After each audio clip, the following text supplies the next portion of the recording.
Dear students, good morning to all. Today is the lecture number 4 for class 10 and chapter is magnetic effect of electric current. बेटे आपको last lecture बेटे मैंने magnetic field pattern बताया था एक straight current carrying conductor के लिए। इसको थोड़ा सा आप बेटे दोबारा समझ सकते हो। तो बेटे ये जो वायर ए बी है, ठीक है ना, ये हम जब स्विच को क्लोज करते हैं तो यहाँ से आई करंट फ्लो होना शुरू हो जाता है। तो बेटे नंबर एक बात, किसी भी स्ट्रेट वायर से जो मैग्नेटिक फील्ड पैटर्न होगा वो हमेशा सर्कुलर इन शेप होगा। दो ही पॉसिबिलिटी है, या तो वो क्लॉकवाइज होगा या एंटी क्लॉकवाइज होगा। करेक्ट। तो मैंने आपको बताया था राइट हैंड थंब रूल। तो बेटा ये तो आपको जो रूल लिखना है बेटा वो तो अपने आप आपको रूल जो लिखना है बेटा बुक से लिखना है। मैं आपको कल भी समझाया था, एक बार फिर से समझ लीजिए।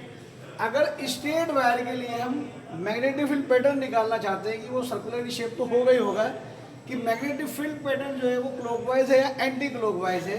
तो मैंने आपको बताया था बेटा कि आप जो भी स्ट्रेट वायर है वो आप उसको आप अपने हाथ से इस प्रकार से पकड़ेंगे कि आपका जो थंब होगा वो करंट की डायरेक्शन में होगा और जो कर्ल द फिंगर होंगी वो in the direction of magnetic field lines करेंगी। तो यानी कि बेटा देखो ये आपके पास अगर हम इसको एक सेंटर मान लेते हैं तो इसका पैटर्न आपके पास ये होगा। करेक्ट। फिर आपके पास ये होगा और फिर ये आपके पास ये, यानी कि जो मैग्नेटिक फील्ड लाइंस है वो एंटी क्लॉकवाइज होगी। और अगर हम यहाँ पर बेटा हम एक कंपास रख देंगे तो कंपास का जो डिफ्लेक्शन आ जाएगा वो इधर की तरफ। तो ये तो बेटा आपके पास राइट हैंड थंब रूल, ठीक है ना। अब जो मैग्नीट्यूड ऑफ मैग्नेटिक फील्ड है, factors on which magnitude of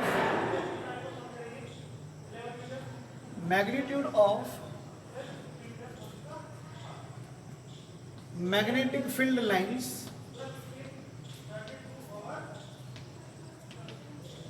depend. यानी कि वो फैक्टर कौन कौन से हैं बेटे कि जिस पर आपका मैग्नेटिक फील्ड आपके पास डिपेंड करता है। तो नंबर एक बात, magnetic field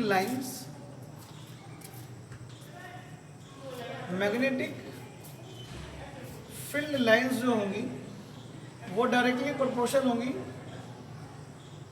current in straight wire. अब तो इसका मतलब क्या हुआ कि इस स्ट्रेट वायर में इस करंट का अमाउंट जितना ज़्यादा होगा मैग्नेटिक फील्ड लाइंस या मैग्नेटिक फील्ड आपके पास उतना ही ज़्यादा स्ट्रोंग होगा। बल्कि आप इसको बेटर मैग्नेटिक फील्ड कर लीजिए। एंड नंबर सेकंड, जो magnetic field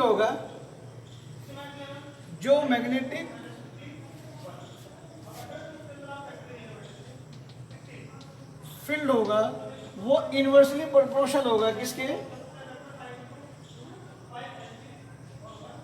distance of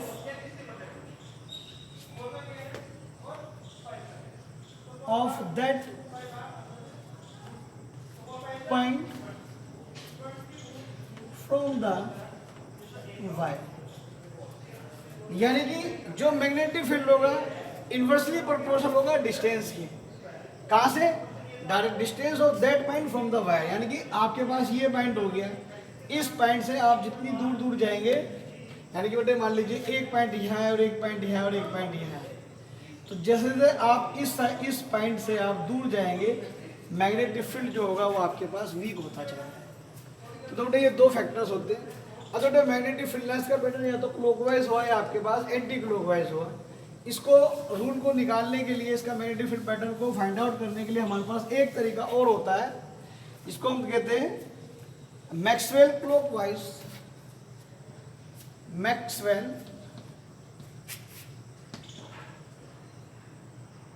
Maxwell's clock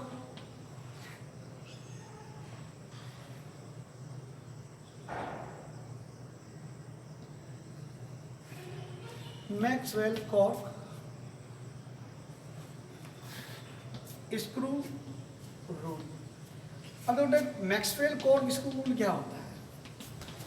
Maxwell Coorg screw के रूल के अकॉर्डिंग मान लीजिए बेटे आप एक पेच है, ठीक है ना, एक पेच को आप किसी लकड़ी में एंटर करना चाहते हैं, तो जो आपके पास जो पेच होना चाहिए it should be moves in the direction of current. Just like जैसे मान लीजिए बेटे मेरा जो हाथ है ये वुडन बोर्ड है और ये जो यहाँ पर जो चौक है वो इस टाइम समझ लीजिए बेटा आपके पास ये एक पेच है और इस पेच को मुझे इसके अंदर एंटर करवाना है। तो पेच को एंटर जब मैं कराऊंगा तो बेटे मुझे पेचकस से इसको घुमाना पड़ेगा। तो मैं जो पेचकस को घुमाऊंगा वो ये घुमाऊंगा, करेक्ट। तो जब मैं इसको ऐसे ऐसे घुमाऊंगा तो ये जो पेचकस होगा वो एंटर करेगा वुडन ब्लॉक के अंदर। तो यानी कि जो मूवमेंट होना चाहिए पेज का in the direction of current, तो देखो in the direction of current page का मूवमेंट है या नहीं। तो आपके पास जो पेचकस को आप घुमाओगे it will gives the direction of magnetic field. देखो अगर आप ऐसे घुमा रहे हैं तो magnetic field lines anti clockwise है।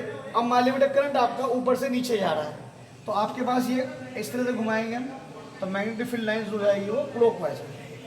तो बेटा कुछ चीज़ें याद भी रखनी होती हैं। अगर स्ट्रेट वायर में करंट नीचे से ऊपर जाता है तो 100% magnetic field lines anti clockwise होंगी, और अगर करंट आपके पास ऊपर से नीचे जाता है, बेटा अगर नीचे से ऊपर गया करंट तो मैग्नेटिक फील्ड पैटर्न जो होगा वो एंटी क्लॉक होगा, और अगर नीचे से ऊपर से नीचे जाता है तो मैग्नेटिक फील्ड लाइंस क्लॉकवाइज होंगी।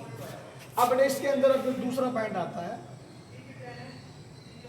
Magnetic field pattern due to a circular loop, due to A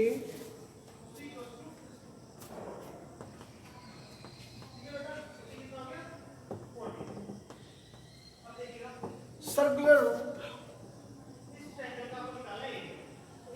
carrying current. अब आपके पास मैंने एक ये था बेटा आपके पास स्ट्रेट वायर, अब आपके पास जो वायर है वो एक सर्कुलर एक टर्न बनाता है, ठीक है ना। मान लीजिए बेटा ये है कि आपके पास प्लेन है, करेक्ट, और ये जो प्लेन है वो इस तरह से है आपके पास प्लेन, और मान लीजिए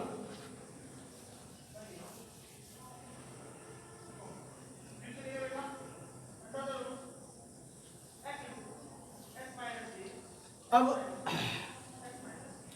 ये मान लीजिए बेटे एक वायर आपके पास यहाँ से एंटर करता हुआ वो ये जाता है,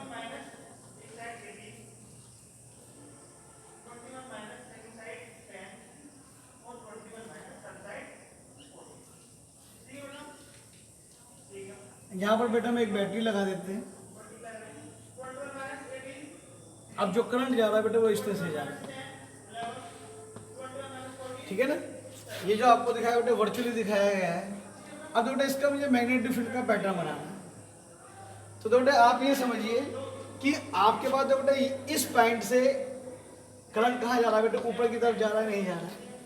तो इस पॉइंट से मैग्नेटिक फील्ड पैटर्न पर सिंगल स्ट्रेट वायर की वजह के अकॉर्डिंग बताइए यहाँ पर मैग्नेटिक फील्ड का पैटर्न जो होगा वो एंटी क्लॉकवाइज होगा या नहीं होगा,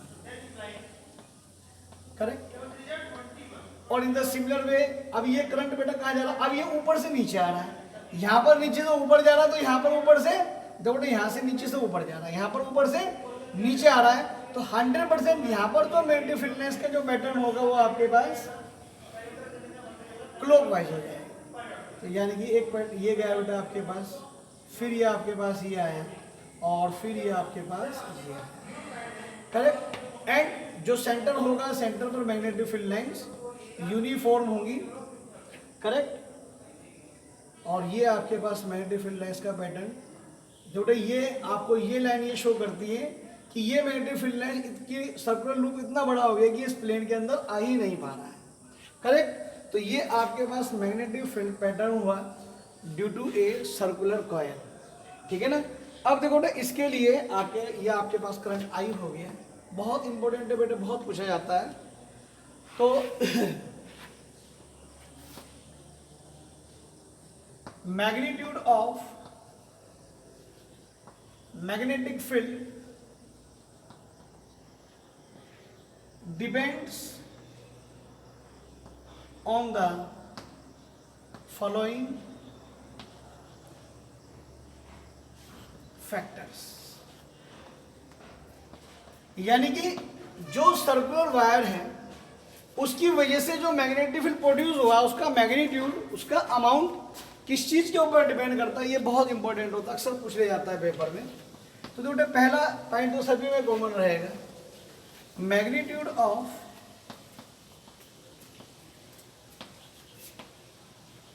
मैग्नेटिक फील्ड